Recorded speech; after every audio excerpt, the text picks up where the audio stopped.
everyone, and welcome to another episode of The Healing Home. I'm your host, Michelle, and today it is episode 27. So, 27 weeks of The Healing Home. Whew! What a journey it's been so far, and we're just in the beginning of it, and feels really good for so many reasons. And today is numerology-wise, if you're into that sort of thing, we are on a 555 day. So we are on May 5th, the 23rd of 2023. So when that all reduces down, we're at 555. And I thought that it was pretty fitting for my guest today because 5 is kind of all about Venus and the divine feminine and the great mother. And so when Mario and I were talking about this, that this is the day, and we both were like, oh, and you're interviewing Kristie for that day, and how exciting that is, because I'm so excited to have her today. She's one of our really great friends, and I'm so just honored for the opportunity to have her on The Healing Home because she has so much great wisdom to share. And we've gotten to know her over the past handful of years. And with each year, I love her more and more because she's so just gracious and wise and kind and supportive. And so for all those reasons and more, I'm just really happy to have her. And so just a little bit about Kristie, before we get started. She is a shop owner, and she owns one of the coolest, most original, occult, esoteric, metaphysical shops that I've ever been to. And so if you go to her website, you'll see how she describes her shop, which I'll read to you right now. So she says, calling forth the unexpected and wisdom of old through sacred, practical, modern day living, offering information, classes, and findings that brings deeper meaning into the home while igniting a curiosity that leads us deeper into the roots of the soul. And, I'll say, knowing Kristie and having been to her shop multiple times, that is so very accurate. And so with all that said, I would like you to help me welcome Kristie to the stream this afternoon. Hi there. Hi, my lady. How's it going? It's good. That description, I haven't read it for a really long time. It feels really good. It gave me chills.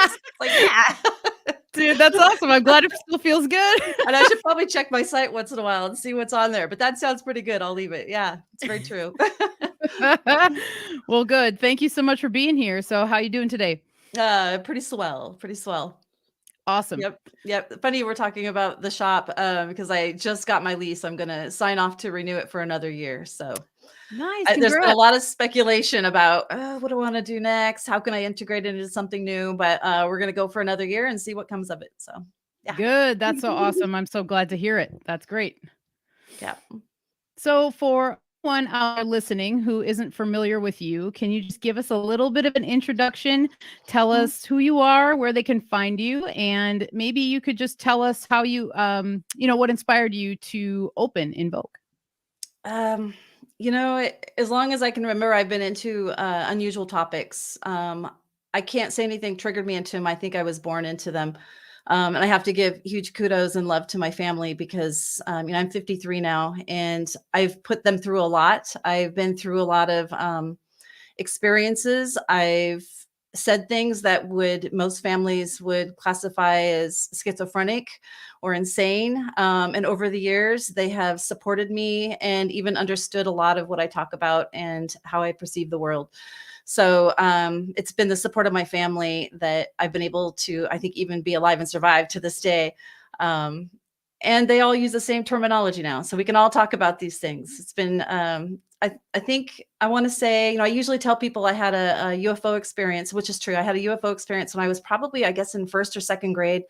It was a giant triangle off my back deck. And when I called my grandma, she believed me. And I'm pretty sure that's why I remembered that experience. But even younger than that, there was an individual that was kind of in the peripheral of our family who was diagnosed with schizophrenic. And he had been involved with several topics that are out of the norm. So I don't usually talk about this, having to do with being in a satanic cult and rituals and lots of really heavy stuff. And as a young child, I was very familiar with these topics out of a need out of a unique need.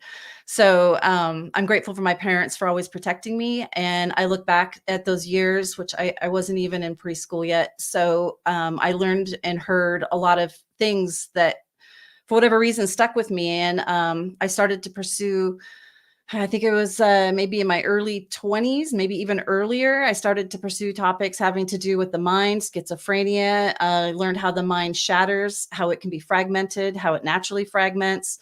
I really dove deep into the psychological and the mental aspects of various things, particularly having an interest in satanic abuse and ritual abuse.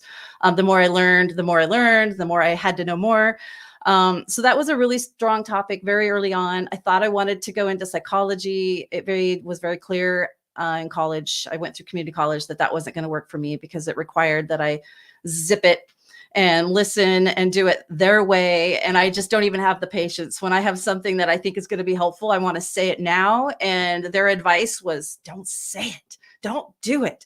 And I was just like, this isn't going to work. So I just went rogue from there. But my topics have spanned for all kinds of different reasons into all different arenas. And it's been triggered by some really amazing people in my life. So I think that answers your question, but that's what got me going. So this has been a lifestyle for me, a lifestyle of excitement, trouble, curiosity, not always good at discernment, and a loving family that has supported me to this point.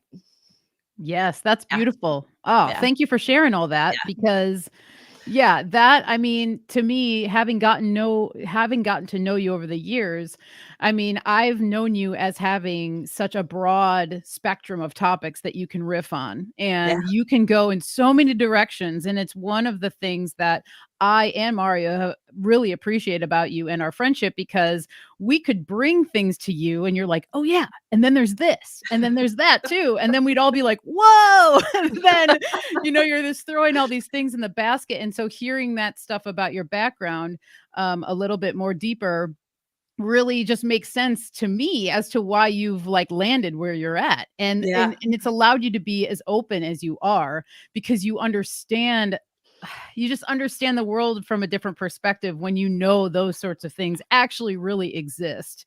And Yeah. I think that when people hear something like satanic ritual abuse, they might just think of like, oh, that's something from a movie. Yeah. Until you really start to know, you know people like yourself, or you've done research on it yourself, and you're just like, oh, no, no, no, no, this is a real deal thing. And the thing about it that's interesting with that stuff and with anything is like, and as you know, we all carry our ancestral traumas around, and so you're with the work you do and the information you're interested in, you're like working out these kinks that have been created, with that sort of side of things. Do you know what I mean? So like you're probably healing some part of your lineage that wouldn't have been healed unless you actually dove into this stuff and were brave enough.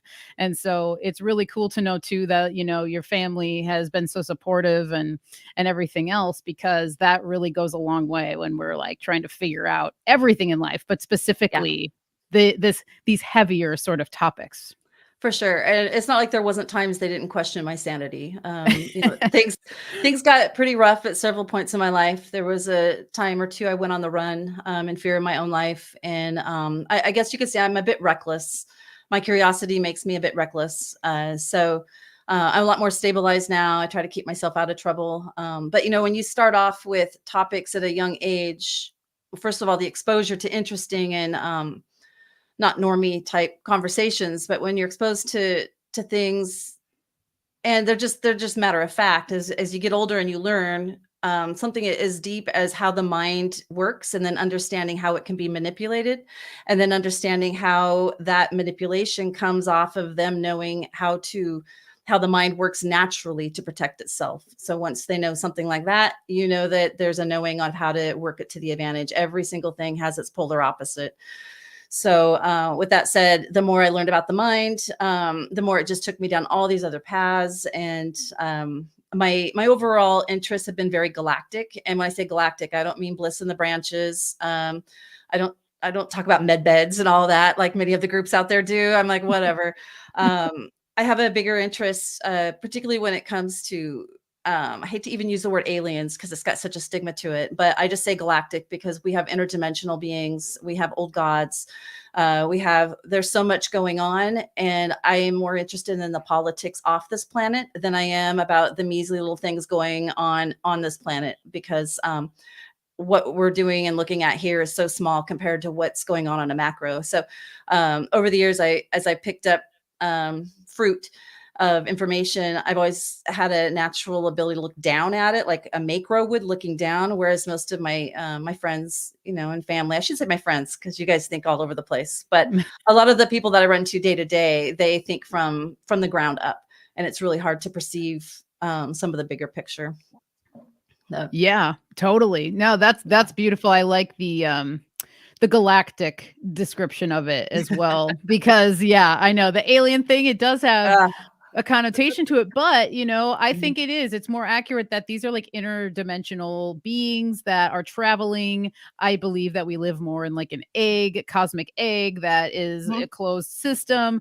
And so to me, when you look at it from that perspective, all of these sorts of things make more sense, and that there's portals that open and close, and there's times that these things open and close, and it is determined a lot of times by the sky clock and what's going on, and the seasons and how nature turns and the wheel of the year turns. And with the wheel turning, then you have all these other opportunities that open up for things to come through and things to enter and exit. So and since I brought up friends, I have what I've always called the round table, and those are the people I'm closest to, like you and Mario. And round table people are the people you can talk to about any of these topics, and we all come to the table with different interests, expertise, flavors, and there's no judgment, and we learn from each other. And I value that round table, and it's a really special. It's a special place to hold, and everybody should have their own round table of people they can do that with. You can have your friends, but the round table is different. The round table are the people that you go to battle with. They're the ones that you can depend on for information and resources and creativity that you can't from others. And so when I say friends, there's friends, and then there's the friends at the round table. The round table is crucial. And then round tables merge with other round tables. And before you know it, you've got a whole entire spectrum of experts. Yeah, I love that. That is seriously so awesome, and I'm honored to be at your round table because you're one at ours as well, and it's been such a cool journey. And I just wanted to kind of segue into Invoke, the shop, and that's how we met you, right? And when we were still living in Portland, your shop was such a breath of fresh air for us, actually. And I'll always remember going to dinner. So where we lived in Portland it's called the Montevilla neighborhood.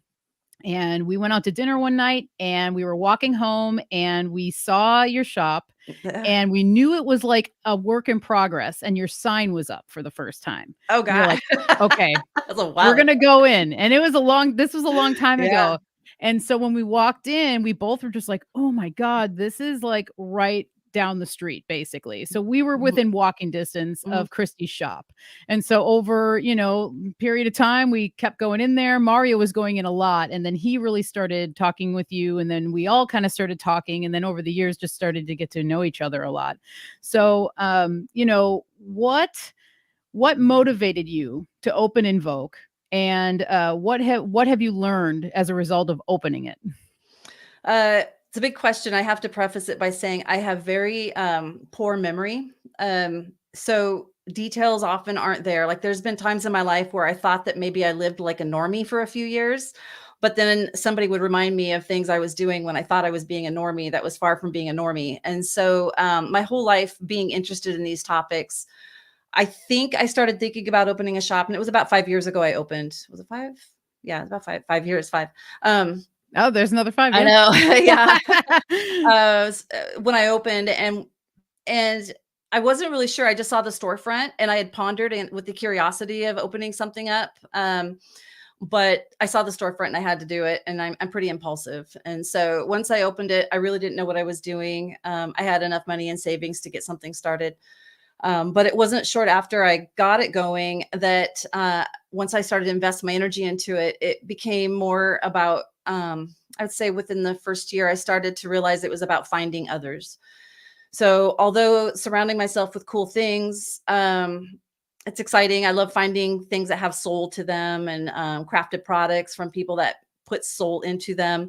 My true excitement came from that one out of I guess 1 out of 300 people that felt like there was something different and special about them. Not that everybody isn't special, but there are some people that have a much broader view, and you can carry they're like round table candidates, you would say. And so I get really excited when I meet those people, and those people know who they are in my life.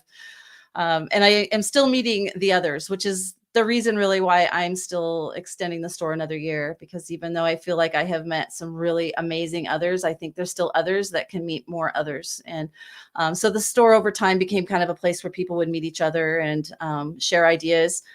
I like having a broad selection of books because people would bring a book to the counter, and then I would have a little bit of insight as to what they're into or what they're curious about or what they're studying. And it's a great opportunity for dialogue.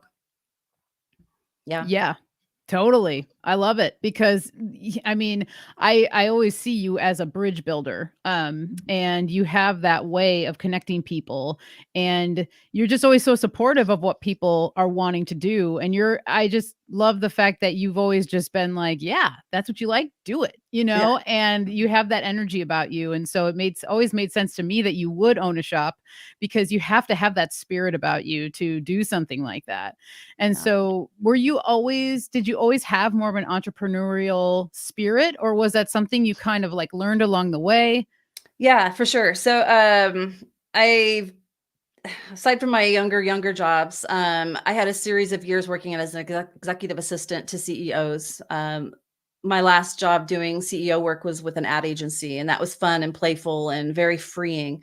One of the themes for me is I like to feel free. And so the agency gave me that. I had a taste of real estate, and I loved being my own boss. I loved knowing that my success and failures were my own. So I jumped into real estate, which is what eventually gave me the income that I had to start the shop. I still dabble in real estate. It's a nice sense of income. Makes me not dependent on what it is that I enjoy.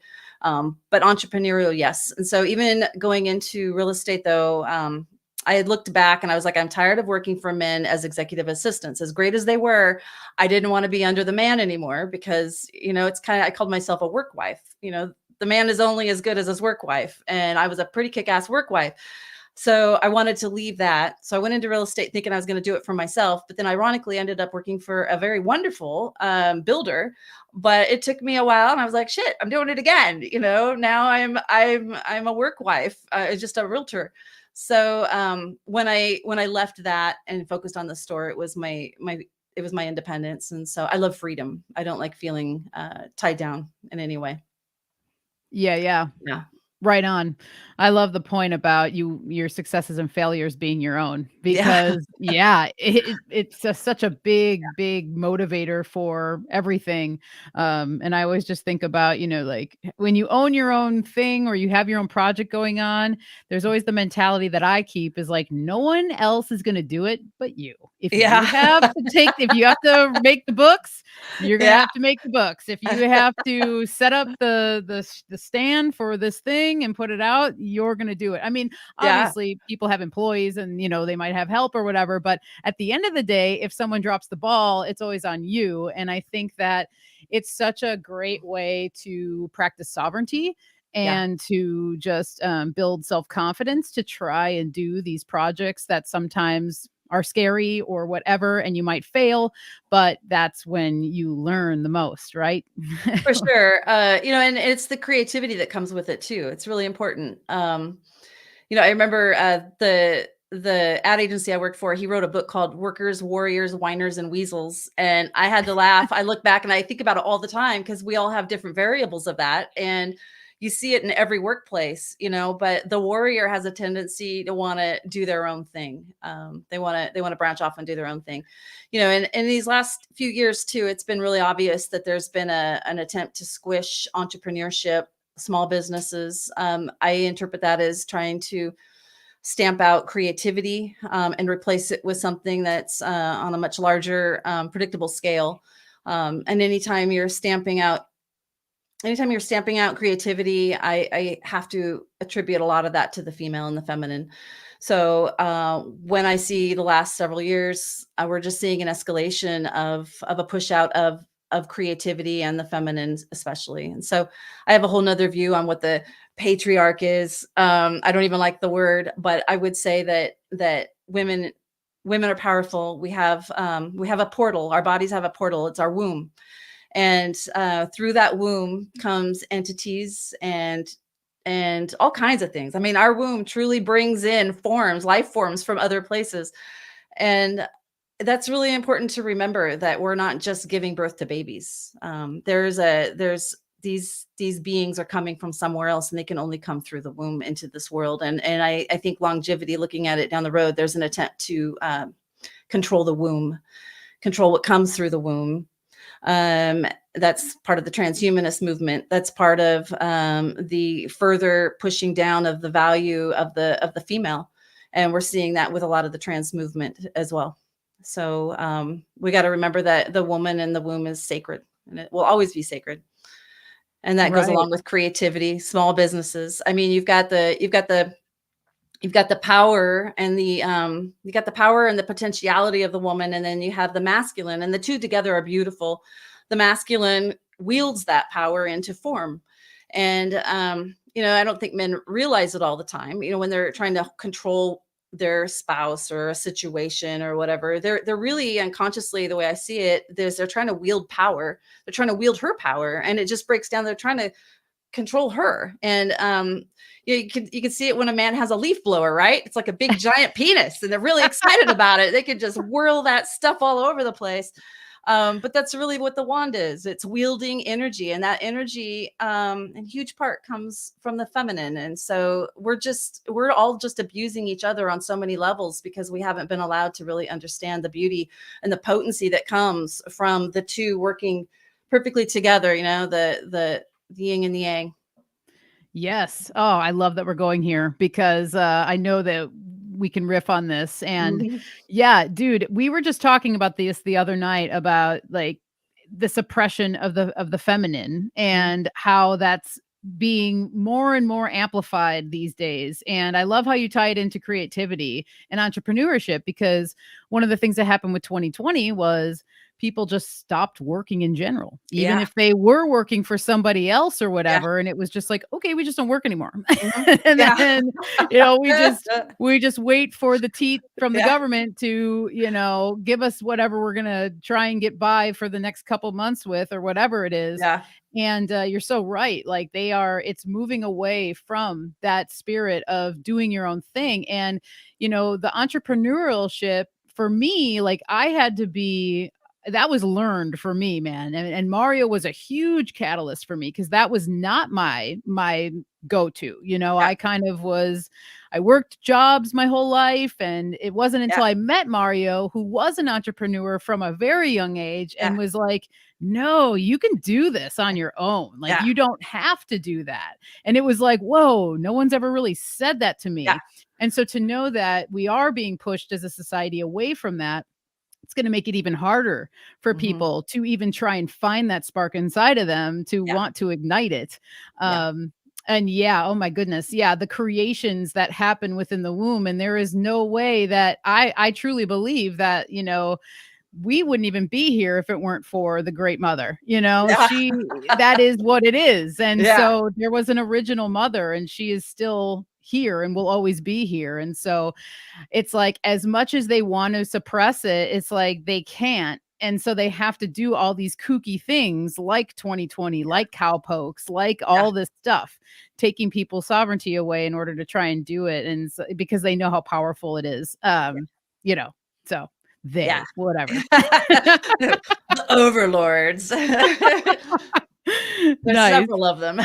Yeah, yeah, man. And they Oh, there's compete with totally. each other. They're competing with each other. We get so polarized into thinking that there's just one or two groups, but oh my God, it's like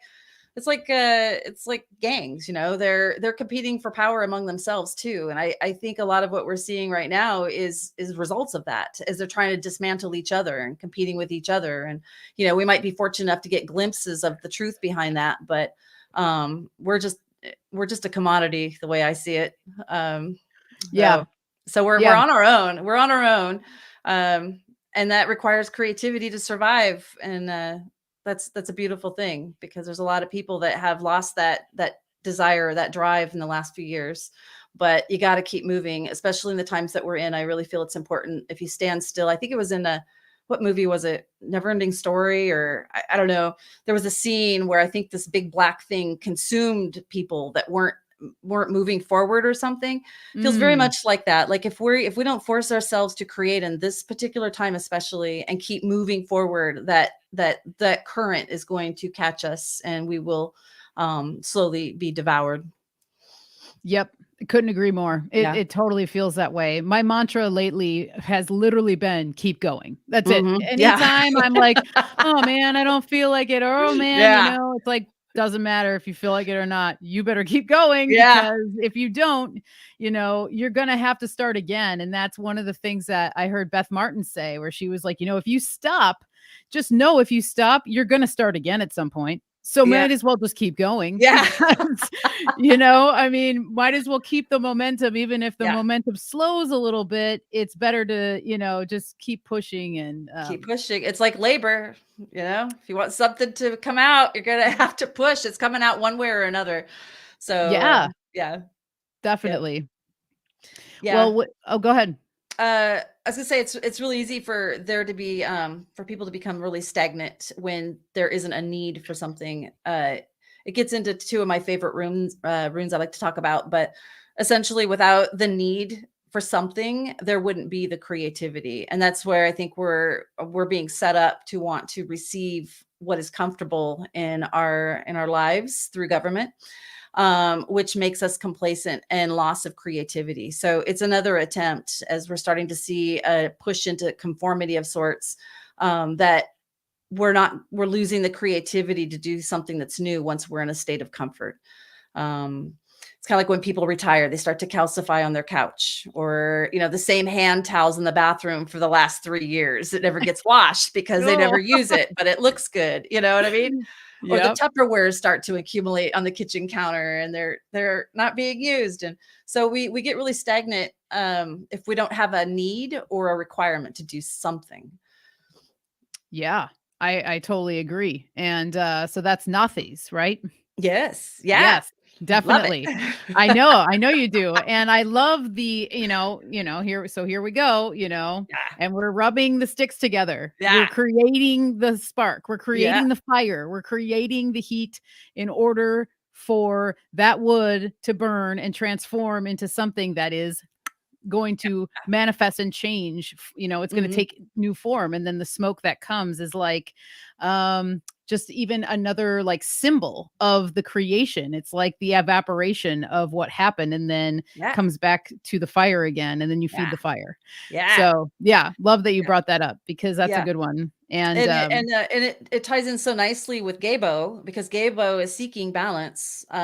It's oftentimes referred to as the gift rune, but I don't see it that way. It also takes it's been portrayed, a lot of the runes, the way they're portrayed are so simplified, and the books are the same regurgitated stuff. But Gabo, when it needs to create some kind of balance, because it's an ebb and flow, like a teeter-totter, right? I mean, you got the teeter-totter, and it goes up and down, and that's that friction or that unevenness. And then you've got that in the center. When the teeter-totter is in balance, it sits. And then what? Well, that's no fun. Let's teeter-totter some more. Let's like bounce the other person right off the other end. And so, but Gabo's ferocious as well, and takes sacrifices. And sometimes we don't have a choice in that, and it's not always fair. It just is. And so I was fascinated how when the sea showed up, we saw a lot of pop culture with big X's, like Madonna had one on her eye patch, and we're standing on X's, and there was X's everywhere. Oh yeah. It was like who's going to be the one to make the sacrifice? Who's going to receive the gifts? Where's the balance, the force balance going to come from? So it was interesting to see the X marks the spot. Yeah. Wow. That's a good one. Totally. Now I'm just thinking of all the memories of all of that stuff, because it's like, it's so funny how, and I knew it was going to happen this way, that okay, so now, oh yeah, just okay, it's all back to normal, Yeah. whatever. And it's like, you freaking kidding me? You know what I Yeah. mean? Like, you don't go back to, it doesn't go back. It never goes back. It just Yeah. goes forward and it Yeah. changes. And Yep. so it's just so funny, but not funny. And Oh, it's great. it I it should it say really, it's it's just, been great. you can't make it up, and I No. just like, it makes me grateful to have known people like yourself through it, to have been able to have allies. We as a group of, Yeah. if you want to say the round table, Yeah. we're pretty like R just blessed to be able to Yeah. have each other, because it was like everyone looking at each Sanity other like, check. seriously? Yeah. Oh my God, never saw this coming, Yeah. and so with that kind of stuff, with going into a next section that we wanted to talk about, which is books, Oh. because with that whole upheaval, Mhm. a lot of things shifted online. And I know, here we are, we're on a stream online, there's a Yeah. chat, it's great, I'm Yeah. very grateful for it. But what we saw with that was kind of like the loss of the tangible, took away your ability to, well, if you chose to, they kind of tried to take your ability away to go to the store or to go to a show or to do whatever. Mhm. And that was a choice, whether you wanted to do that or not. And so with the books, I always think of books when I think of you, because one of the things I've always loved about your shop and everything you always bring to the table is your book collection, new and used, always just something going on. Great titles. I've just, both Mario and I have always just been like, yes, you have such a great selection. And so, um, what are a few of what are a few books and or authors that have just really been pivotal for you in your research and in your life, that have kind of like changed your outlook on things, or have like helped you to see things Mhm. more clear? Um, cool. Yeah, I could go through that. I would love to mention that I think there's something, the one of the reasons I love books is because it's material and it's here and it's tangible, it's touchable, and Mm-hmm. it can't be edited or changed. And so I hoard books because I think we're going into a time that there's going to be a book can disappear and how many people are going to notice, who's going to say anything. And if it's all online, I laugh because the Kindle means fire. It's like book burning right there, right on your Oh, Kindle, like damn. That's just a good like one. that. Yeah, it could be gone. And we're really vulnerable when we start becoming dependent on everything being online and on the system. And so I found over the years that some of the best books that I've had in my collection have been like Linda Moulton Howe and the books on aliens and this and that. And there's a comeback for those, but good luck finding some of those. You can find a lot of newer regurgitated information that comes out in all of these studies. But as my really good friend Dee said, there's like, if you get into the occult sciences, there's kind of just a core, there's just kind of the prime books. And there's like, maybe I think he's counted for Western occultism. I think he's got 8. D, and he's like, he's gone through them all, and he's like, there's 8 books that have it all, and everything else is just repeated. And I agree, everything's so regurgitated these days when you get into some of these specific studies. And so, but maintaining those books and having them available, I think, is crucial for the days coming. And I like to think just having them next to me, I'm learning something, even though I don't read them. So I would like to say that the huge influence on my life to this day, and was Robert Morning Sky. I heard him first on Coast to Coast, and I think I wrote 1997. So I was born in Wow. 1970. Yeah, he was on Coast to Coast. He was talking about Hale Bop at the time and the Blue Star Kachina. And I heard him. I've been listening to Coast for a long time. But I heard his voice and I was like, I got to meet that man. And I signed up for a workshop in Arizona. I thought the whole world would be there. It was only like 20 people. He told the story, an alternative story of world history that had to do with the Sumerians and Enki and Enlil and the politics outside of this planet and how this planet came about. Where we are now, talked about UFOs. We talked about, he introduced everything. And that was just the first workshop. Over the years, I had the opportunity to do, I went to a small gathering that he had on, oh God, what was it? 12, 12. I can't remember what that date was that everybody's like, it's the Mayan end of the whatever. Oh, yeah, Remember when okay. it was? I December don't rem I don't remember. 21st, 2012, Okay. I think. I It do might have been. remember that Ah, whole thing going on. Yeah. Yeah. Anyway, so I had some opportunities over the years. I really wanted to be more involved, and I passed on some opportunities to do that, and I kicked myself in the ass. But he wrote one of the things he's known for, and he's still alive to this day. He wrote Terra Papers, which most people know. Oh, there, this camera thing. Changed my life. And so he is the basis of everything I know today. And there's not a week that goes by that I don't reflect back like, well, Morning Sky said this, and this makes sense. It makes sense now. And so I was excited to see a new book has come out. Where's my books? This guy just came out with this book. This guy who wrote it is dead, Lucia Mars, but there's the guy who's promoting it. His name is Damon something or other. I can't remember. But anyway, this book quotes Morning Sky all over the place, and it's really refreshing. It just recently was released. And so it's been really nice to see his work getting referenced here so people can access it that didn't know him from long ago, because it was just, as soon as I heard his work, it was a familiarity to me, like I had lived it. And so to this day, I have a strong interest in Orion, the Orion Queen, Nagas, serpents. Of course, that ties into Tiamat. So he was huge, and I will forever be grateful. If I was to say I ever had a guru, that man has taught me everything I know. And he surfaces all the time in my mind. I'm very grateful. Nice. What is the title of it? So this is the one that recently came out. Let's see if you can. I'm trying to full screen you. I'm trying to full screen you, and my computer is so slow. The internet's slow. Okay. It's like not allowing me to do it. I'm not getting the camera. There we go. I got to go this direction. So it's The Last Harvest. It's a really cheesy photo for a front cover, but it's loaded with a lot of history for anybody who's interested in understanding what I think are even to these.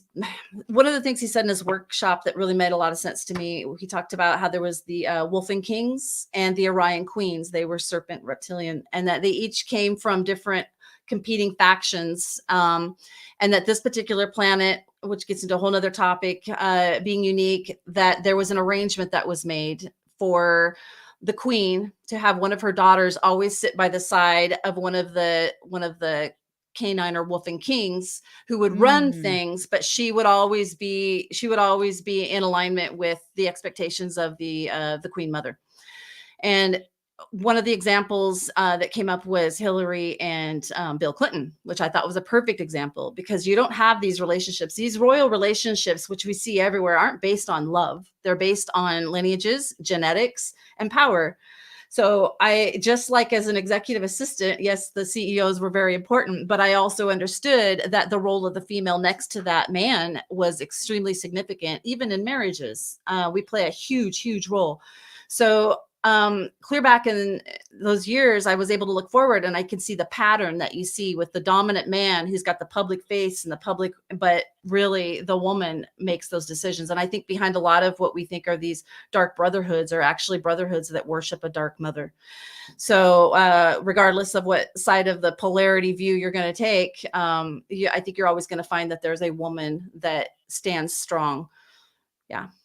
Yeah. So we called it patriarch. And in some senses, I absolutely agree. Depends on how you define that. But there is a woman. Yep.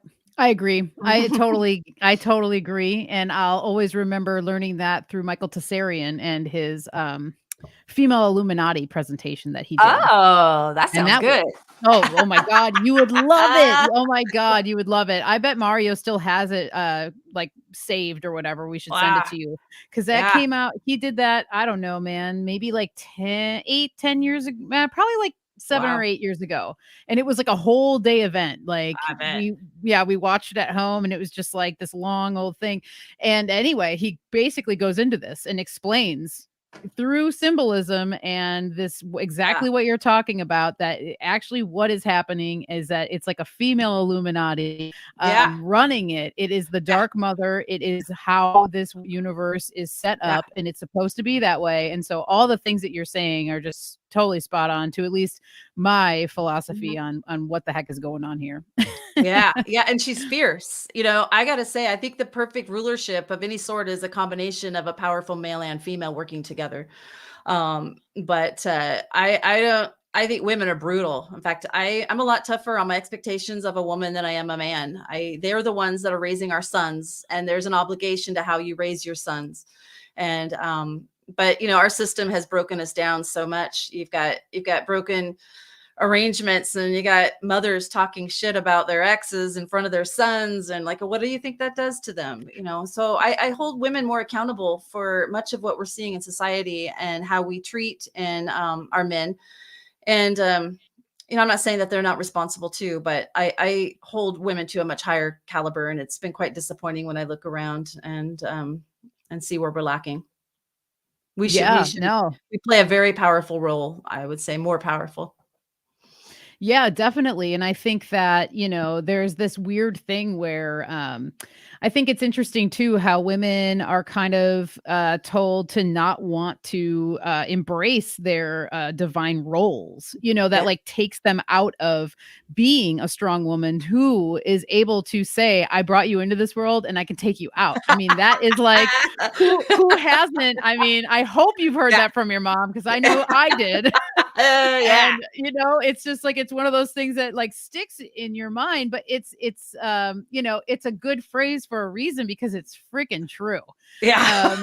And that is the deal. And so yeah, I'm with you on that one. And I think that it is interesting to see the behaviors of how society demonizes or treats men, or tries to demasculize. Would that be the word? Demasculate. Demasculate. That sounds better. That sounds kind of like ejaculate. Maybe there's another word. Well, it's connected, Yeah. But yeah, no, I mean, that is the deal. And I think that it's a sad thing to see. And then kind of, it was brought up earlier, but the whole trans thing is really then making people all disheveled and mixed up as well. And so we're losing touch with the divine roles of each sex, I think. And I think that is ultimately the end goal, is to just make it so blurred and so gray that neither a woman or a man are going to be able to find that divinity of both inside of them. Yeah. And I think that's one of the more disturbing things about what we're seeing, on a mass scale within the public. Yeah. Really. And then that pushes people more towards comfort, which is online and virtual worlds, which has all been set up. So the last 2 years, like you mentioned, we've been pulled back, and we're having to do more and more online. One of the things I thought was interesting is I thought it was coming then, but the tattoo shop across the street from me was told that because they were a tattoo organization, whatever, that they would have to revert. Everything had to be online. They could no longer do paper consent. They couldn't have magazines in the store. Like all of these weird rules came down, which I think applied because they were considered medical, or because they do tattooing. I'm not sure, but they had to get rid of all paper in their tattoo shop. So they had to limit it. They had to take consent on on an iPad or whatever. Anyway, that's what I was told. And that's when I started to fear for our books. I was like, are they going to push this to be, that our books are now considered a weapon of germs? I don't know. And then of course the cash thing made sense too. And we did, as a store owner, I can say, particularly in Portland, there was a lot of places. I don't know if it's balanced out yet or not. There's a lot of places that just wouldn't take cash. And I mean, I'm watching these credit card companies making buco money. I mean, the amount of money on being forced to have to take, your payments through a machine. But to this day, I mean, I get people are always, would you take cash? I'm like, I love cash, but people are being programmed to think that people don't want cash anymore. And it's only a matter of time before all the paper, all of our history that we've been able to touch, hold, and prove at some point is it's going to be digitized and liquidized, so good luck proving anything. And like, it's not complicated already that we don't have AI photography and written words that we can't tell what's real and what's not. So yeah, that like you said, all this confusion just creates I think they say if you have a dog and you reprimand it for doing good and bad, pretty soon the dog the reaction of the dog is to do nothing. And I think that is the goal here, is to make so much confusion that people just literally don't do anything. And then that's when, like a Marine going through boot camp, that's when we turn to jarheads and we're ripe for programming. And so what we're seeing with all this confusion and complete misunderstanding is a setup for for Jarhead and programming a new program. And that new program is transhumanism. And the word trans, you know, I mean, if you think about what it even means, you know, it's pretty far reaching on all levels. I Yeah. mean, no foundation, in transition from home to home, or in transition from, you know, so it leaves you hanging. You're in limbo. You're floating without having any knowing, you know, of what you're. So it does. It leaves us all unplugged, which I think is where they want us, unplugged. Yeah. Uprooted. You have no Yeah, roots. uprooted. Yeah, Dude, and if yeah. you have no roots, you You aren't got getting nutrients, you're not getting water. no. You're gonna No. blow over. Yeah, You're exactly. No life. firewood. Yeah, you are firewood. There Yeah, comes Nazis again. It's like, all right, well, we're gonna create something out of all this fodder yeah, here that's falling to the ground. Oh my God. That's when you brought up the tattoo shop. What yeah. came to my mind was, okay, so they're taking the ink they take the ink from the paper and they put it in your skin instead. Yeah. Like, what the hell is Yeah, that? yeah, That's yeah, really weird. Whoa, I don't know why. That's, like, just what came to my mind, though. It's really strange. That's yeah, interesting. yeah. I got real protective over the books when they told me they couldn't have magazines there. And I would imagine the doctor's offices, for instance, were not allowed to have magazines or paper products in their lobbies. So a lot of them got treated, I think, as medical lobbies is how they were looking at it. But, Wow. Yeah. Yeah. yeah. Oh, well, if you touch that magazine, then someone else Yeah. will touch it, and then you're gonna spread it. Oh I God, know. no. I know, I used to love it, Wow. and I have a charm box, and it's always been out there to see who was willing to dig through the charms and look in the charms, all messy, dirty fingered. You know, it's great. Yeah, it's a good Yeah, I sign. love it, man.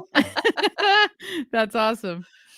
And so we kind of touched on Portland, Oh but yeah. so when you originally opened Invoke, it was in Portland. Mhm. And so now you're in Silverton, which is Yeah. a different town, smaller town. We can maybe talk about Silverton, but what I wanted to ask you about Portland and Invoke was, what were some of the challenges and the benefits that that you faced opening your doors just basically to the general public? Wow. So the demographic in Portland was quite a bit different. You know, even BC, I'll call it BC before COVID, even BC versus now. So you know, it was in kind of a vulnerable area because it's located right off of a kind of a shisty 82nd, where you have a lot of car sales and prostitutes and drug deals going on. You know, so I always liked the fact that I was close to the real, I was close to the edgy. It wasn't sterilized. But of course, once the sea kicked in, things changed quite a bit. And there was a weird desperateness that started to surface. So aside from roundtable people and people that, you know, I get a lot of people that tend to be more left-hand path than right, on a regular basis. Those are the people I enjoy. So aside from those people, there was a general consensus of the majority of the people coming in. It kind of reminded me, as we got closer and closer and in more deeper into the sea stuff, that it was like a crab pot, you know, where the crabs are pulling down the other crabs. There was this weird desperateness that started to surface, and I could see it outside of the shop. I could see it in the shop. I had theft where I didn't have theft before. I had a few situations where people would come in, and it was the weirdest thing. I hadn't even occurred to me, but I had one in particular came in, and I didn't catch them until they got like 3/4 of the way around the store, but they had gone through and inverted everything.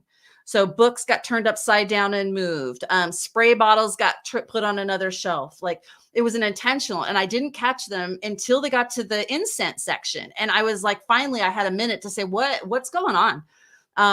Because that would have been a hot mess to try to straighten out with the incense. But then it occurred to me later that this was a part of a chaos. It's intentional chaos. I mean, there are people that are in practices, organizations and cults, and even mindset and thinking that part of where we're at in these times, there has to be an accelerated chaos. And they're tools. They're basically tools. I mean, some of these people might know enough to know what it is they're doing with this intentional chaos, but the chaos is being manufactured, and it's also organic.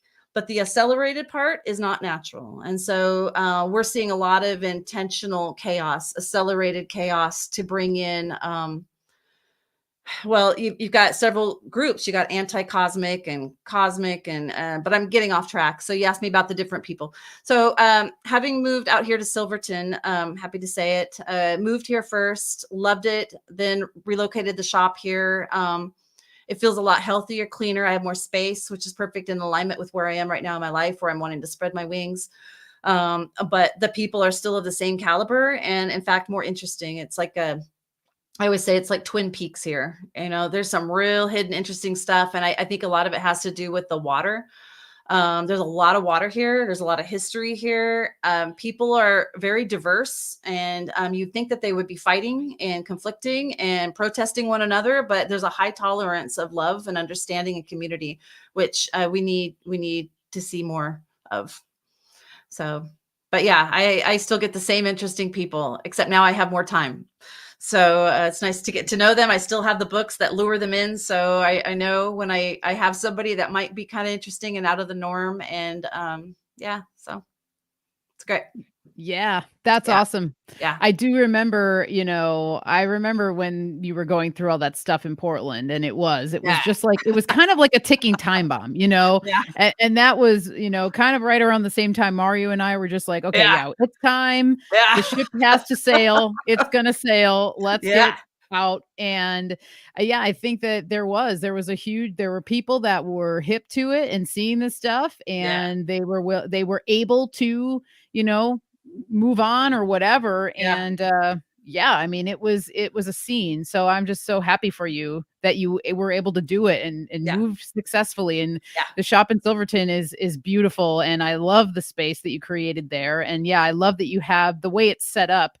For anybody, I know we're on the internet, you may not ever get to go there, but there's a place where Kristie has basically an area for classes, and it's like where she keeps all of her books. And then there's a whole separate room where for readers. So like one of our great friends, Regina, is a tarot reader that frequents Kristie's shop. And she also has Candace, who's a wonderful woman who I'd love to also interview too, who she's basically like, would you just call her a channel? I mean, kind of. I just, a seer is the best word. I don't know. Seer. It's Yeah. so broad. Yeah. Totally. Yeah. So it's a great space, and the energy there is just wonderful. So I'm just glad you're carrying it on for another year for sure. Yep. Yep. I don't know what's after that. I have ideas. We'll see. I Yeah, still yeah. feel that there's a need to tuck in. Things are going to get they're going to get more and more. So we all know it, that we're gauging and watching to see what's coming, and you got to keep your eye on the planetary politics so that we aren't caught off guard. And but yeah, I think once you take in so much of the stuff around you, even the esoteric stuff, like even like an example, astrology is really important. The overlords use that. It's predictable. They use it against us, and we don't understand it enough to use it for us.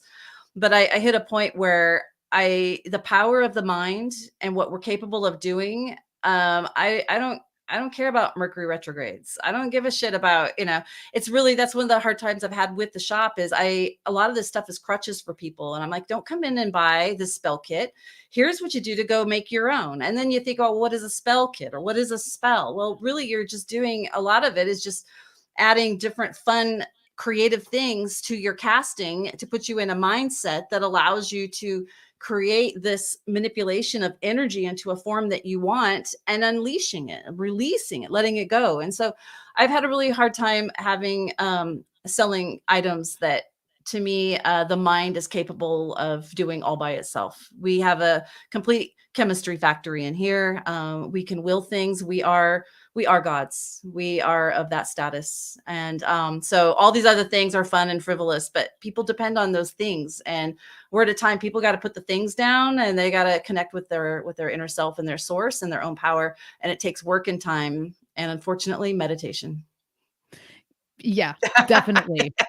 Yeah. Yeah. Oh my gosh. And speaking of meditation, so you just did a seminar with Joe Dispenza. And Yeah. I know that it was a big pivotal moment for you. And I know that he's one of your favorite teachers and authors. Yeah. So, so like for anyone who might not be familiar with Joe Dispenza, maybe give a brief intro for him, and then kind of talk a little bit about your experience at this last seminar.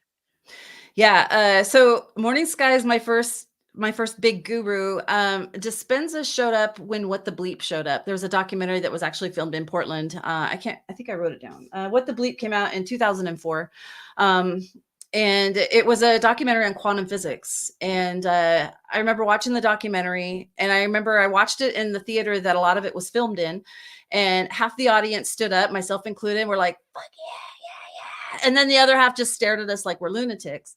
But the content in that thing was so good and so powerful, and it just connected immediately, just like Morning Sky stuff did. And so Dispenza was the one guy in there that really stuck out. And there was a lot. I mean, I think Swami, I can't remember. There's quite a few of them that were in the documentary that are really well known today. And that documentary was kind of their launch into quantum physics, and they're still doing their work. What I didn't know at the time, and there was a woman, Ramtha. If she's channeling, she's a man, but Ramtha was in there, and I had no idea who Ramtha was. I don't know if too many people know who Ramtha is. In Yelm, Washington, I know you guys do. And I didn't realize that she had actually put that documentary on. And what I found interesting that I learned more recently from a common friend that we have, Sonia. Sonia's the one that told me that she's the one that put that documentary together. So anyway, Dispenza is phenomenal. He has a way of taking the conference was an advanced workshop for 7 days. So I was gone in Nashville for 9. He has a way of taking what we would consider vocabulary and practices in the magic realm. Particularly, I saw a lot of similarities to chaos magic, and applying regular words that the average person could go there and be able to conceive and understand of. They're not getting triggered with weird words. He did use the word void quite a bit, which I was really excited about.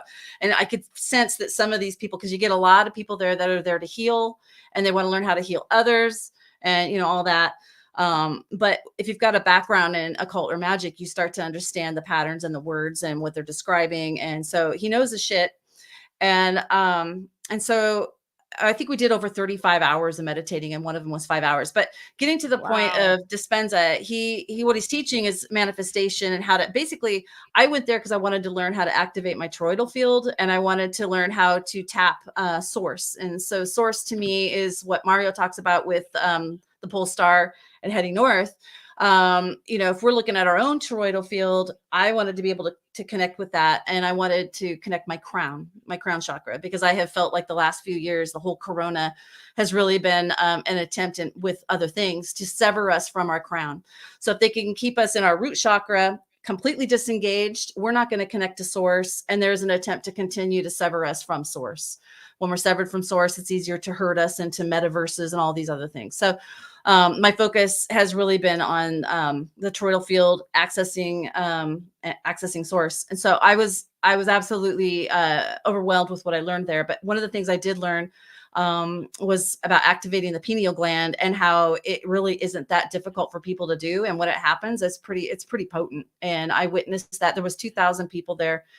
People were popping off that never thought they would pop off during these meditations all the time. You'd be sitting next to somebody, and all of a sudden they go into like a mental orgasm, and they're wailing, and some of them sound like they're having this huge orgasm. And then a lot of them seem to be, the common thing was to go into fetal position and just wail and cry, things that you might predict seeing in a Presbyterian or like a church setting, where they're like, oh, get the demon, the idea that people are possessed by demons. It's the same. There's a lot of same patterns here. And so watching people pop off, having these taps into connection, it was really, really phenomenal. I also saw, what I thought was interesting is that when you get that ecstatic, and I only had a little taste of this, and I'm still working on it, but when you hit that point, when you're able to connect, there's this your body is electric. There's this electric thing I was seeing with all these people, because I'm just watching from a different point of view. I have a different angle on this whole thing, trying to understand, but it's a quiver, but it looks like an epileptic seizure. So I happened to have a weird coincidence before going to this workshop with a doctor. He wrote a book 100 years ago talking about how some of the most mystical people were people that he thought had seizures. And I thought it was interesting because he was saying that when the two frontal lobes are doing something, that's when people would have seizures, but that was also the time that people were the most mystical. So as I'm at this conference and I'm watching people and their bodies are like, shivering, like you picture anybody would, if they saw it, would say that person's having a seizure. Now I'm questioning even what that means in our medical industry. Like, are they having a seizure? What kind of seizure? Is that really just them? Uh-oh. She's frozen now. Right in the middle of it. That's okay. All right, I think oh, Kristie, you there?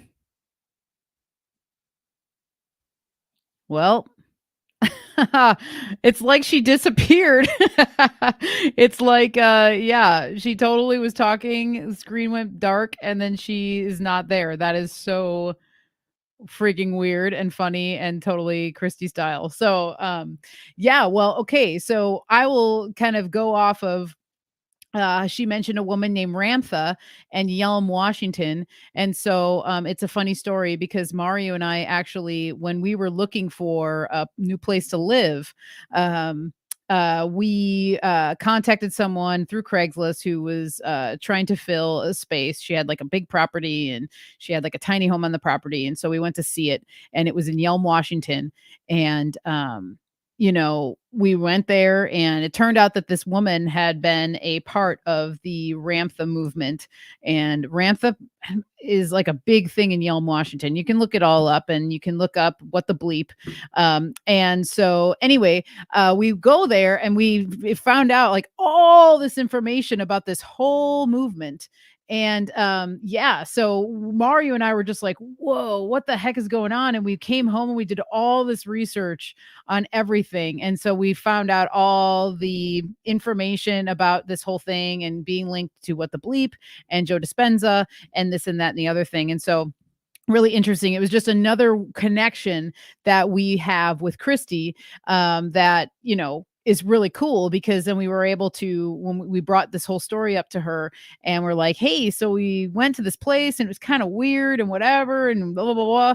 And so we went into this whole weave with her about it. Man, what the heck? You know what? And I forgot my phone I didn't bring my phone in here. And so I have a feeling she might text me. With what's going on. Hopefully, she's just able to come back in. She should be able to use the link. So, anyway, yeah, well, we'll keep it going because she was totally flowing. And yeah, that's so funny that yeah, PK says, did she ascend? I think so. Though that is so funny. Oh my God. And yeah, she was flowing for sure. And yeah, it's pretty funny and fitting. And so I don't want to have to leave the room to get my phone, but part of me wants to make sure that everything's cool. I'm sure it's fine. It must just be an internet thing. So yeah, anybody in the chat, have you guys ever heard of Joe Dispenza? Have you worked with any of his books? I know he has multiple books. I haven't read too much of his information. Yeah. Thank you, SB. She will be back. I can feel it. She'll figure it out. She's a very, very, very smart woman. So we'll just hang out with y'all, and I'm not going to worry too much about it. But that, man, what a good weave so far. Everybody should go check out Kristie's website. So I know PK, he posted it up earlier, but I'll get it again because, Kristie, she ships all of the stuff that she has at her shop. You can get it online.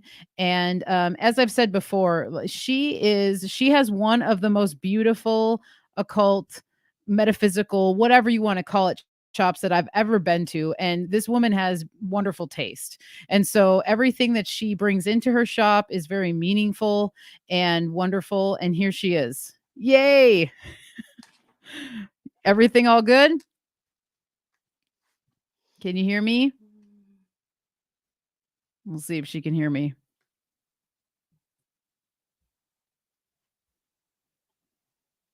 Are you here? Can you hear me, Kristie? Uh-oh. I don't think she can hear me. Okay. Well, at least she's back. Hello? I'm going to do a private chat here. Hello? I see. Okay, I hear you. I can hear you and see you.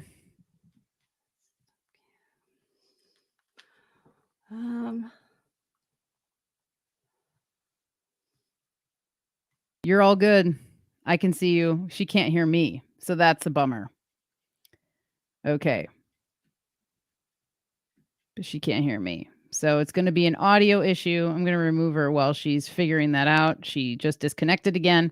Okay. So yeah, head to Invoke online, and all of her offerings are on there. She also carries a lot of local goods from people. So a couple of the people that come to mind, the first one that always comes to mind when I think of some of the supplies is Rosarium Blends, which is a company. They're out of Shelton, Washington, and she does carry their stuff too. And Katamara Rosarium is alchemist, and she creates a lot of great products. Hello. Kristie? Hello. Are you there? Yeah. Can you hear me? Oh, she can't hear me. Okay. So let's see. What could she be doing? It's going to be an audio issue. And I feel like... can't wait. Okay. Can you hear me still? Maybe try unplugging.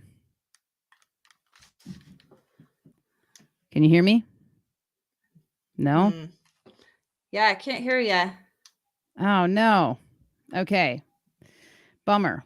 Well, I'm not sure because I don't know what your setup is. The audio on StreamYard is usually pretty straightforward. Now? I can hear you. Can you hear me? Yes. You can hear me? Yes. Yeah. Yeah, yes. You can hear me too. Okay. Can you hear me? Yes, I think I'm back and we're good. Okay, awesome. Oh my God. Well, it's all good. Oh yeah, it got ridiculous. Like my cord came out, lost power, knocked the back thing over trying to fix it, and then almost caught my place on fire because my headset got stuck. So anyway, I'm back in order. I'm so glad you're back. No, you're so good. It's all good. It was really, what was really funny though? Like it went black, your screen went black, and then it came back, and then you were just gone. And so it was like everybody and the people in the chat are like, "Oh, she must have ascended." It was really funny. Like you just like disappeared in the thin air. Oh my God. I don't know. I just got too excited. Anyway, yeah. Jeez. Well, I'm glad you figured it out. And then I forgot my phone. I didn't bring it into the room. So I was like, I couldn't even message you or whatever. But anyway, oh my God. Well, we were talking Joe Dispenza and pineal glands popping off and yeah, oh God, all the mind orgasms. Anyway, it was good stuff, really good stuff. And what bottom line is it's doable. It's doable, and it's really important we learn how to connect that way. And there's organic ways of doing it, but we got to open up our energy centers and open our hearts. My biggest weakness I discovered is that I don't know how to receive. And I am really blocked in my heart chakra. Interesting. So, that's a good one to figure out because the receiving, as we know how alchemy works too, it's just like there has to be the two. There has to be the dual. You have to be able to give and receive, but it's hard. That one's hard because I think the receiving end too, it's like we're kind of programmed that you're weak if you ask for help, or you're weak if you feel like you are in need or something like that, where it's like it's actually not the case at all. It's like really healthy to be able to have that, and I feel like I can relate to that because I feel like in my younger years I too had that sort of block going on, like for sure, and it took me a really long time, and I still struggle with it to this day, to be able to like be like, okay, you can receive. It's okay to just like have someone literally, even if it's emotional, to give you something and you not give them something back, and not even being selfish. You know what I mean? There's like an equal exchange that happens regardless. And I think sometimes we're always we're programmed to think that you have to meet someone else, like meet them with what they gave you, like either meet them equally or even like above and beyond or something like that. And it's a really strange dynamic that happens with people. And I just think we're programmed from young ages to do that. And sometimes people just want to give you something to give it to you, whether it be information or whatever, and they don't expect anything from you. And then there are also the people that give with it and with an expectation that you're going to give them something back, but that's on them. But it is a hard thing. And I wonder too if women in particular don't have a hard time with their heart, and if it isn't intentional that we have a hard time receiving. And then I noticed too, just observations. My daughter's been dating, and she talks a lot about how she doesn't want them to pay for her dinner because she doesn't want to feel like there's some kind of unspoken obligation. And so yeah, there's something that's gone awry when it comes to the heart in particular. And it's such a crucial, like once you can get past that heart, then I think everything just starts to line up and flow. But it's one of the hardest ones for us. And as I've learned with the toroidal, like the heart is the center of that toroidal. And Dispenza did a great job with a lot of these meditations. It was about manifesting and drawing in what it is you want out of life. And so the mind was used to project or to send that signal, so that you have to be in the zone. Your mind is to go into the zone. This is just like magic, though, just like magic that we learn. Your mind has to balance into that certain resonance, into that certain place of no place. And then you send the signal out. So the signal goes in, and then it's the heart, which is the magnet that brings it back. And the closer you can get into that zone, the less time it takes for these things to come back to you. So the better you meditate, the better you can get into gamma. And this includes our dream states too, if we want to talk about dream states. But it was so beautiful to hear him speak of all these things in a quantum physic way that people could relate to, and instead of having to read a bunch of books on occult magic and all that, which makes me think too, like, I'm like, why are people conjuring demons and stuff?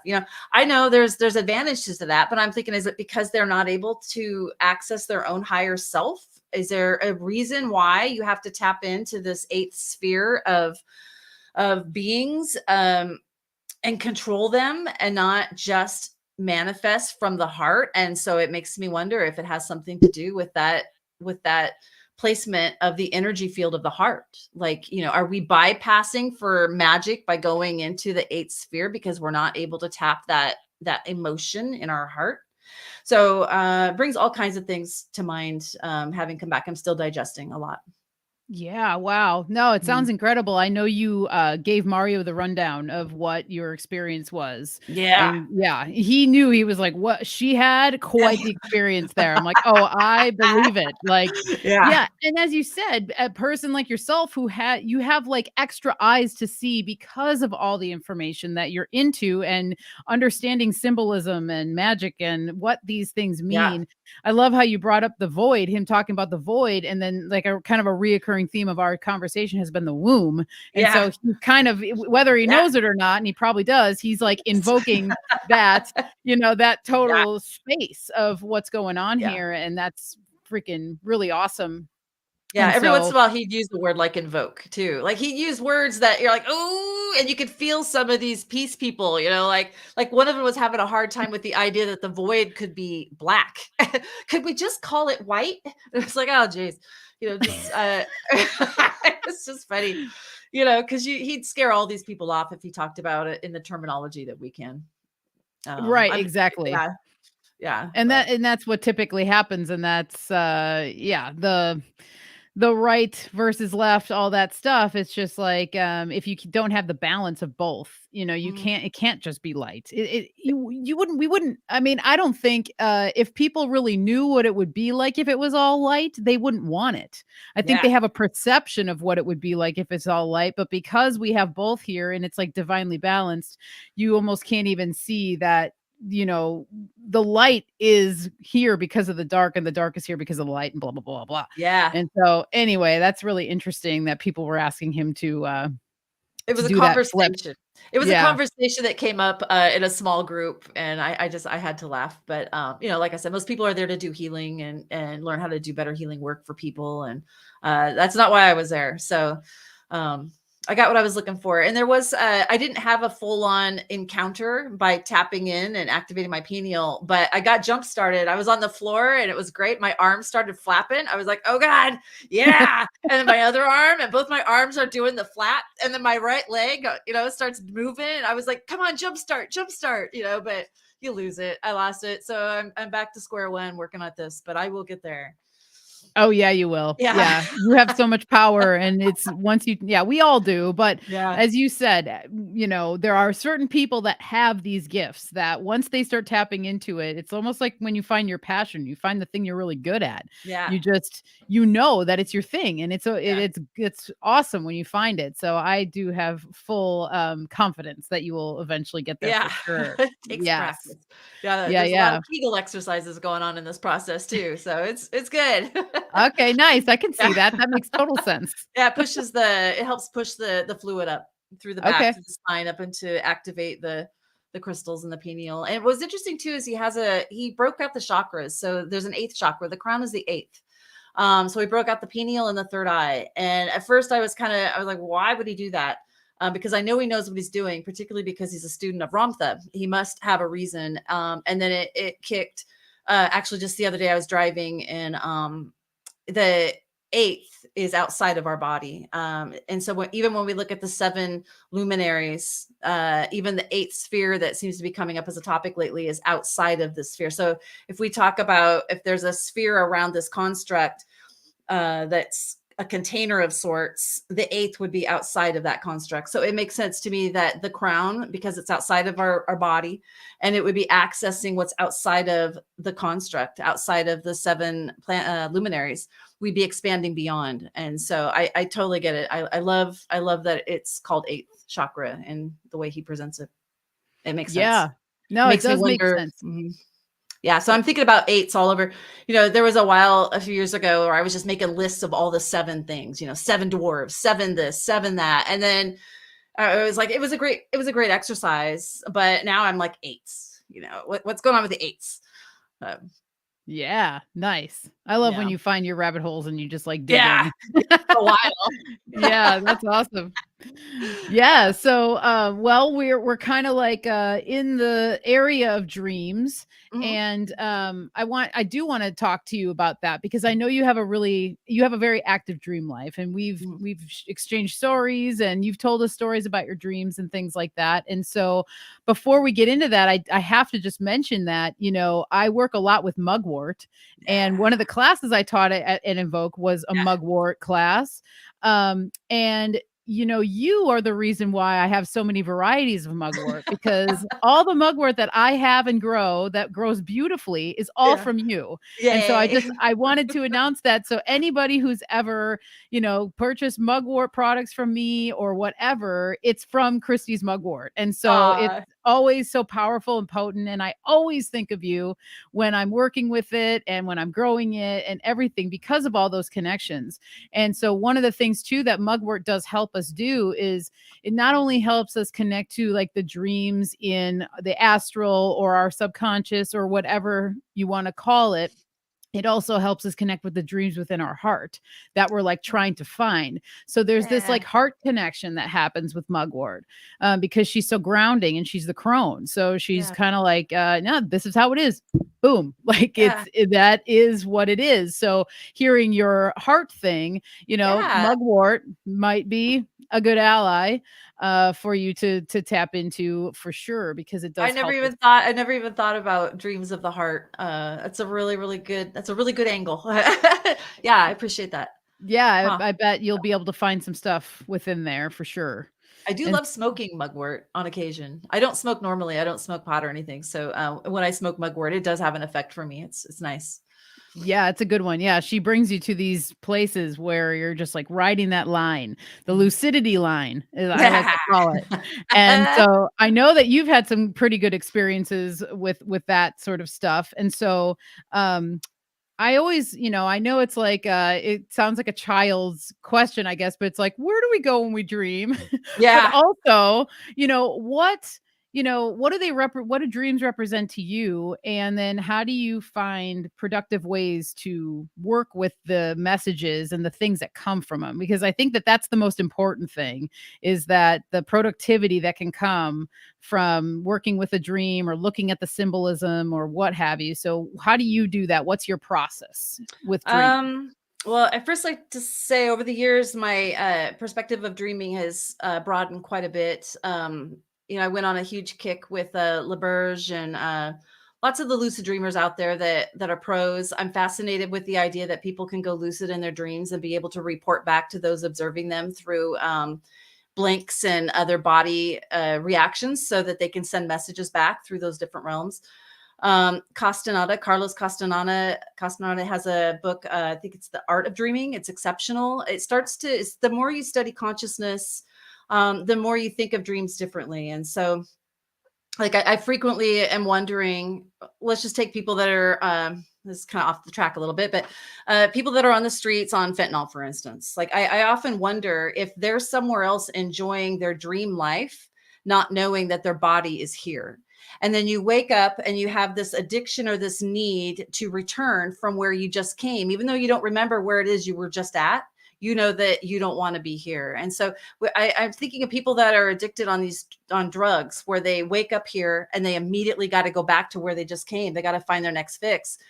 I mean, they might be living their best life when they are checked out on the drugs here. And I also wonder if the people doing, particularly fentanyl, because there's such a big thing with it, people aren't being untethered when they're on fentanyl and migrate. I mean, we don't know. They could be having a great time in the metaverse already. There could be a disconnect of people getting migrated into the metaverse from here, and we wouldn't even know it because they're checked out on fentanyl.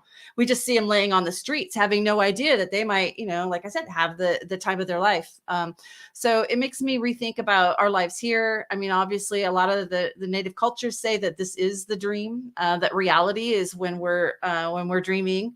And I think there's a lot of truth to that, because if you've ever lucid dreamed, which is going when you wake up in your dream and then you can control and manipulate your dream, you know that a thought is immediate.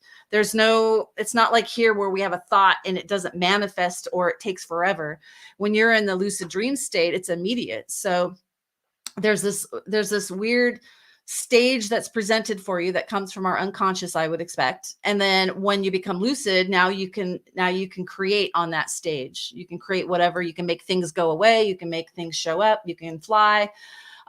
So once you realize how you can manifest or make things happen there, you realize that that's really how it's supposed to work here. But we have such a big disconnect from that wavelength of instant creation here. There's such a thickness that we call time that prevents us from doing that. So lucid dreaming, I think, is ideal if somebody's really, really good at. That's the ideal place to do your workings, your magic, your healing, because you're already in the zone. You're already in the field. And so lucid dreaming also, the reason it's important to me, and it's huge on my list up there with the toroidal and the crown, is because if we can recognize when we're dreaming and be lucid in our dream, when we die, I expect that we have the same ability, because we programmed it in ourselves, to be lucid when we die.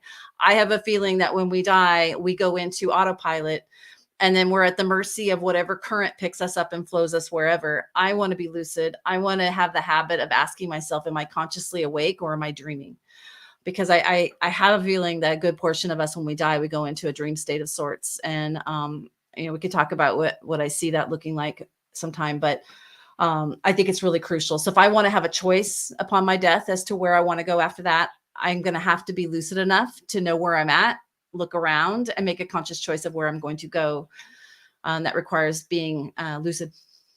Yeah, that's awesome. And I do want to pick your brain more on that in the future, because I think you're totally right. And I think it goes along with the theme of what we were talking about, of how they try and take away our sovereignty, take away the independence, take away the creative spirit, which all is also going to be taking away that ability to tap into these places in our own minds and hearts that allow us to be in this liminal space, where you can create the reality, and you can create the reality here. But as you said, we're in the 3D. So it's different, it looks different than it does, when it in a dream or whatever. And I love the, when you start to feel the differences in your dream state.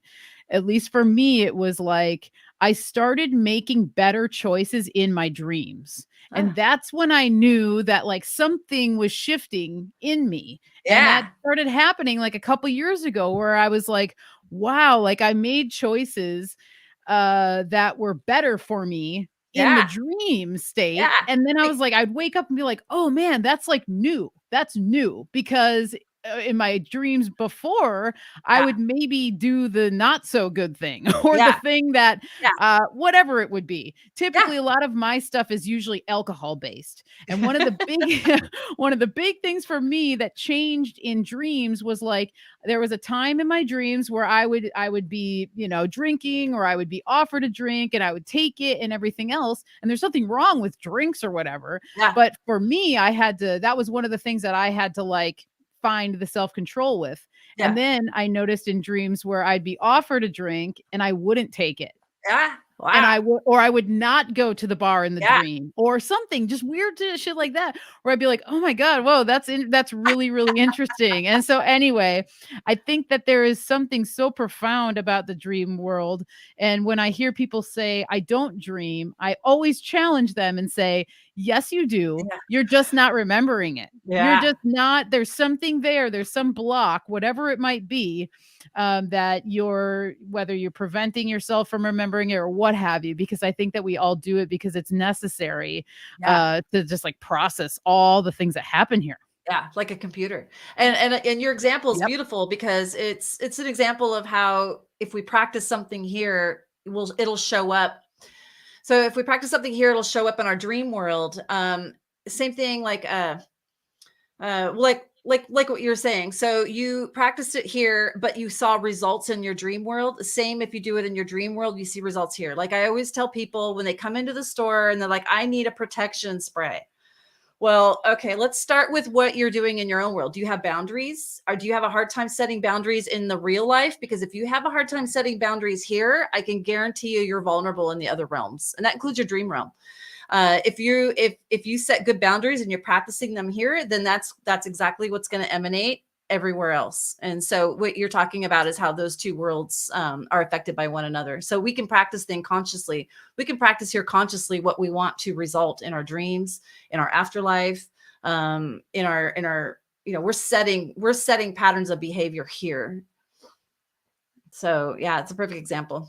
Yeah, totally. No, that is seriously so crucial. And that's when the real healing or transmutation or integration, whatever you want to call it, really starts to happen, and yeah, such an interesting subject. And I know we Yeah. could talk about it for a really long time, but we are coming up right around the hour and a half. And I Because I want spent 15 minutes running around here plugging plugs in and knocking shit over. So, oh man, you're it was good. oh god. It's all good, man. No, it wasn't too bad actually, I Okay. would say time-wise. All But right. one of the things too I want to touch on though before I let you go is and maybe we can like bring closing thoughts into this, but you brought up a really good point before, when we were talking about the interview and stuff off stage, but how basically when you start to learn so much information and you've learned shit for years and all this stuff is coming in, and then you get to a point in your life where you're like, okay, now what? Yeah. Like what do I even, so I know all this stuff.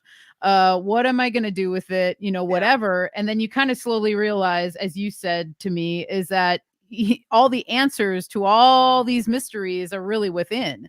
And Yeah. so what was the moment? What are some of the things, or was there one thing that made you realize this or kind of have this epiphany of just like, okay, so yeah, all this stuff, now what do I do with it? And how did you start to kind of, start the process of going within and integrating this kind of stuff? It's a really good question. I think I started the process before I realized I started the process. So at some point when you are really tired and bored with all the information, whether it's occult studies or it doesn't matter what it is, when you've had so much that you've kind of hit that I'm overwhelmed and what does this even mean to me anymore? And what am I doing with this information? Um, it really comes back to home base when you start thinking about the bigger picture, and that is what do I want to leave this life with, and what do I want to do when I leave this life. And so for me, a lot of my studies and interests have always been about my choice at the time of death and my new future when I'm not here. And then I'm lacking taking the time to have joy. And that's how I need to work to open up my heart, which I really hadn't figured out until I'd gone to that conference. So there comes a point where you can only take so much, and then you're like, so what? so what? And I see people going through this process. Like a lot of people will start with trying to figure out the world, or they're trying to figure out politics, or they're trying to figure out, why is everything upside down and inverted? And that's great. You can go through that process, but eventually that process is going to lead to the same process, Michelle, that you and I have gone through. Then you look at, the magic of things and the occult of things and the backdrop of things. And then you look at the bigger macro of things. And then when you've just taken in enough that you're just like, I'm ready. I'm ready to leave the school for a while and just go focus on me, because everything is internal for me. Everything I possibly could want to do is within me. Even through lucid dreaming, my goal is to be able to have conversations with myself. I don't want to ask outside of myself anymore. I want to be able to have a conversation with myself. And I know people do that. I know it's possible in lucid dreaming. And that's my goal, is to ask myself questions and answers from within. Yeah, that's beautiful. Because it's seriously, from what I've come to learn, it's the biggest puzzle piece that you can place into your whole weave of your life. I mean, it really is. And I think that too, just when I think about like the weave and spinning and the web and everything else, it's like once we kind of do these things for ourselves, we realize, okay, it is within me. I need to take this time and do that.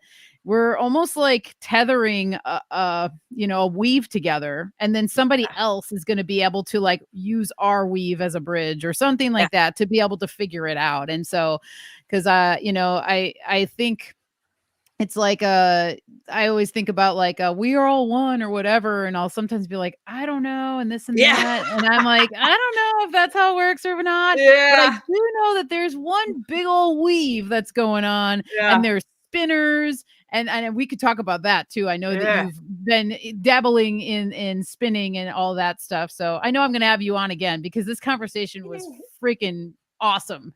There's and I've had such a good time. And I know I can talk about it with you. I know.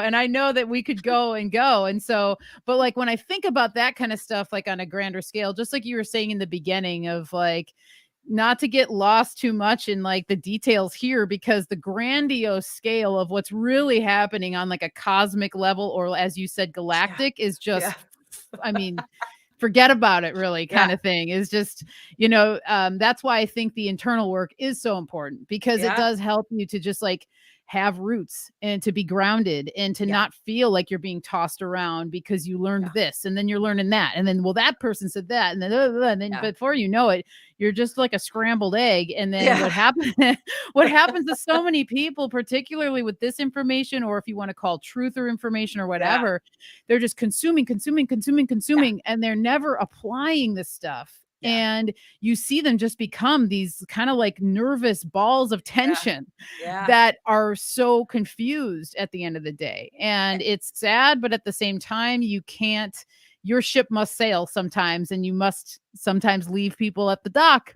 And that's one of the things about having boundaries and healthy relationships. So, you're never going to know the answers. So you might as well focus on the one person that came here with you, and the same one that's going to leave when you go. Yep. Yeah. And as you said, the one you're going to have to depend on to say, wait, am I dreaming? Or is this a moment? Are we leaving? Whatever. So discernment is very difficult if you don't have roots. Discernment. It's really important these days. Yeah.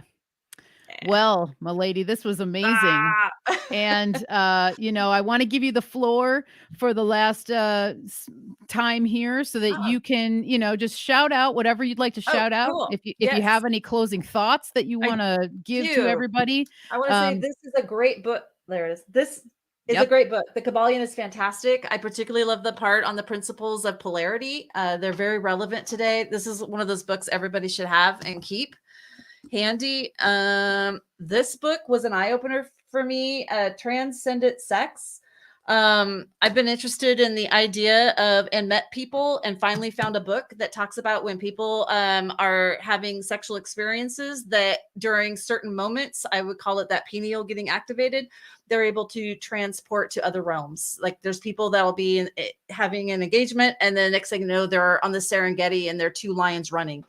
So it's just talks about a little bit how the light socket and the plug, or that moment of ecstasy, or whatever triggers that experience, will take you places. And so people are having those experiences. I was glad to see that book finally came out. This book here changed my life. I didn't even read it. I just had to see the pictures. Because it's all about geometry and angles, and it's really, really important. So, and then Holographic Universe, I don't have that one here, changed my life as well. And then I got a few others, but they're for a different topic on it at a different time that I highly recommend. But yeah, and I don't think I have any other people to reference here right now. I mentioned Castaneda. All of his books are fantastic for opening your mindset as to loosen up and be able to conceive of this realm as being an overlapping timeline on top of others, and that we really can dial in to a new channel, and we can choose where we want to go. Because right now, everything around us is trying to, naturally, there's a convergence taking place of all these channels at once. So we have our own that we can tune into. The system is allowing multiple stations to run at once. And that is what's happening. So we've got all these different other realms that are colliding within our station. And so we got to keep ourselves tuned, keep out all those other stations that are trying to interrupt into our world. That's important. And I think that's it for now. Nice. Yeah. This is beautiful. Yeah. And then Mercury Mel wants to know, what's the name of the geometry book that you just put up there? So it's by David Hatcher Childress, and this book has come out recently. I have the old original. It's all bath watered out, and I don't know if they have it in the yellow cover, but it's Gravity, Anti-Gravity, and the World Grid. Okay. I'm gonna keep this mirrored thing down. With David Hatcher Childress. Either way, he's I guess I don't see his name on the front. Yeah, I do. It's right here. So yeah, fantastic book. Like I said, it's just the images. So if you're visual, you really just need to see some of the images, and you'll start to see how somatics pops into play, and the platonic solids, and even the pentagram and the pentacle. As I noticed that Mario's doing a presentation, it looks like on the 5-pointed star, which is like a dodecahedron. So yeah. Totally. Oh, awesome. Yeah, he's pumped. Oh my God. He's so pumped to talk about the pentagram. Well, cool. Awesome. This was so great. And I have your links to your website, your newsletter, and Instagram in the description. And then I popped it up in the chat, and then somebody else also popped it up. So head to invoke.com. Is it Invoke store now? It's Invoke online. It used to be Invoke PDX. Both of them go to the same place, but yeah, cool. But Silverton's a great town, so come visit. Yeah, definitely. So awesome, Kristie. Well, thank you so much, and I hope to see you very soon. And thanks again for joining me. People in the chat are loving this, by the way. So I'm so glad. I'm so sorry for the interruption. I have an element of chaos that follows me everywhere. I knew things were going too smooth. Oh, you're good. People loved it. People stuck around too. They were waiting for your return, and everybody's like, "Oh, she'll be back. She'll be back." So, yeah. So thank you so much, and we'll do it again. And say hi to Dean and take care. I shall. All right, love you. Bye-bye. Love you. Bye. All right. Well, my friends, that was wonderful. And I knew it would be. I was so excited to have Kristie on. I've been wanting to ask her on as a guest for months now. And so to know that she was willing and able, what a treat. What a lovely, lovely time. And okay. So what was the Holographic Universe author? It was, I think it's Michael Talbot. I'm pretty sure, because we talked about that one before the show started. And so, you can check out that one as well. But a wealth of information, such a sweet woman. I've learned so much from her, and I just feel honored to have her in my life. Honestly, Mario and I both just look at her as such an amazing beam of, I don't want to say hope, but it's like she's just this amazing life force that we just feel so fortunate to have in our life and in our realm, because she's opened up so many doors for us and has been so supportive in so many ways. And, we just feel honored to have her. So I was just really happy to introduce you guys to her. And I hope you check out her stuff online. She's fairly active on Instagram as well. She's always posting up stuff about the shop and what's going on. So check her out in both places. As always, I have some updates for you guys. So to the patrons, thank you so much. You guys are just really filling my heart with joy. Every time I get a new patron and I see all the support that's coming through, it seriously means so much to me and Mario. And you guys are just, as I've said before, helping to keep this ship moving. And it's really, really wonderful to see and to feel and to share with you guys. So thank you to Chance, to Binaboo, to Inland Sea, to Liam, Amy Messner, Miri and Hank, Jenny G, Erica Rodriguez, Moonlander, Mary, Catherine Strofeld, Logan Cook, Lily Vine, and my newest patron, Debbie Dufek. Thank you all so much. And just appreciate you guys. And I'm always trying to incorporate and think of new things to share, especially with my patrons. So as you all know who are patrons already, maybe you don't know, but I do offer up my full moon offering early to all the patrons. And I will announce it a day before I release it to all the other subscribers on my newsletter. So you can sign up for patron at patreon.com/thehealinghome. And I've got 3 different tiers for you to select from. It's a really great way to just show general support if that's what you're looking for and you're not in the market for any herbal products or consultations or things like that. Just the support goes a long way. So thank you so much. Next week's show, it's me. It will be me solo episode. And it's not going to be live. Actually, I'm going to do a premiere. And so I'm going to be out of town. I'm going back home for a visit and I am seriously so excited. My brother is getting married, my younger brother. So he's tying the knot and I couldn't be happier for him. My family is just seriously over the moon and it's really cool. So I'm going to be taking a nice long trip home. So I'll have a premiere for you guys next week and I'll do my damnedest to be in the chat to hang out with you guys. And yeah, we'll be doing that. And so with that said, I'm going to have an off week on June 6th. So I won't be having a show on June 6th because actually Mario and I will be traveling back that day. On June 6th. So there will be no show that week, but we'll reconnect the following week on June 13th. Full moon offering for this month is still available. My CBD cannabis root and white willow bark salve. If you guys are interested, it is really killer. It's awesome. And I truly, truly love this salve. It is near and dear and has helped so many people and myself included. Up here on the screen is my menu. So you see the cannabis root and white willow bark salve is $38 for a 2-ounce tin. That is a great value, I just have to say, because, this medicine is really potent and powerful. And my whole thing is that I really like to be able to get this medicine to people who need it. And I just really want you guys to know that all the things I make I put an incredible amount of love and thought and time into them. And it's all very small batch. So with the small batch, you just get a higher quality, I think, of everything, the vibes from it, the actual medicine itself. So that's a wonderful one for anybody who's suffering from, anywhere from eczema to dermatitis. Perhaps you have some inflammation of the skin going on, inflammation of muscles and joints. One of the things that it's really wonderful for is knees, I find. So painful knees really benefit from cannabis.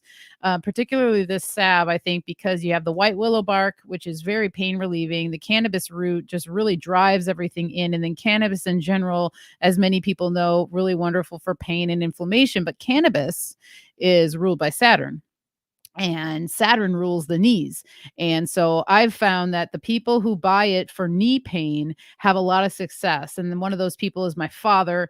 Mario's dad has used it as well for knee pain. And so there's something going on there, I think, with Saturn and cannabis and the knees. So that's a really wonderful just thing for people to think about. As always, michelleshealinghome@gmail.com for any questions, orders. You want to book a consultation, you just have something you might want to show me or send my way, you can do that via email. And michelleshealinghome.com. If you want to sign up for my newsletter, you can do that there. You can read past issues. You can see what my offerings are through the newsletter. You can learn more about my consultations. If you're wondering like what I even offer, I have a video up under the consultation tab that will show you exactly the areas I'm comfortable working with people. And so, yeah, call or text me as well, 503-568-1569.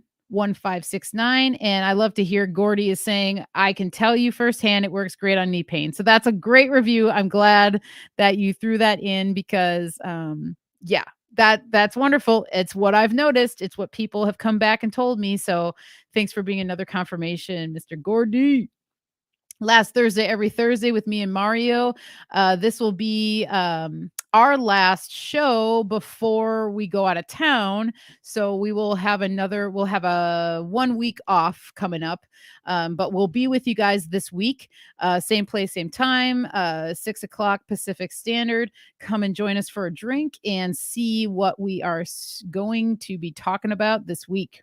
As Kristie mentioned, Mario is giving a presentation in the next 10 minutes. He's going to start at 5:55 to go along with this 555 theme of the day, which I'm so happy he's doing because he typically doesn't do that stuff. So when he said he was going to do it, I was like, dude, hell yeah, go for it. Because dude, he's been on a 5 weave like for a while now. So he's going to bring some great wisdom, great insights as always on his channel, Symbolic Studies on YouTube. So if you guys aren't over the internet right now, you can head over to Symbolic Studies on YouTube and hang out with him for a little while. And hear what he has to say about the pentagram and the number 5 and what it represents and why it is such a powerful symbol. So go ahead over there and check that out. And with that said, I bid you all adieu and want to say thank you so much for hanging out with us. Thank you for spending time with me and Kristie. I'm so happy to have introduced you to her. And she's just a wonderful woman. And honestly, we seriously scratched the surface. And again, I feel so grateful to have her around because when we get together, like the fact that we were able to have her in our lives and we can meet her in person and stuff, we have had some epic conversations. And so it feels really good to have shared just a taste of some of the things that we're able to talk about with her, and bring it to you guys here on the internets. So thank you so much again. And I will maybe see you next week, but you will be able to listen to my premiere. No problem. It'll be at the same time, 4 p.m. And I'll try and be in the chat with you guys for that one. And with all that, I hope the sun is shining where you're at. I hope you're enjoying the springtime and all of the abundance and bounties that come from it. Cheers and have a lovely evening. Take care.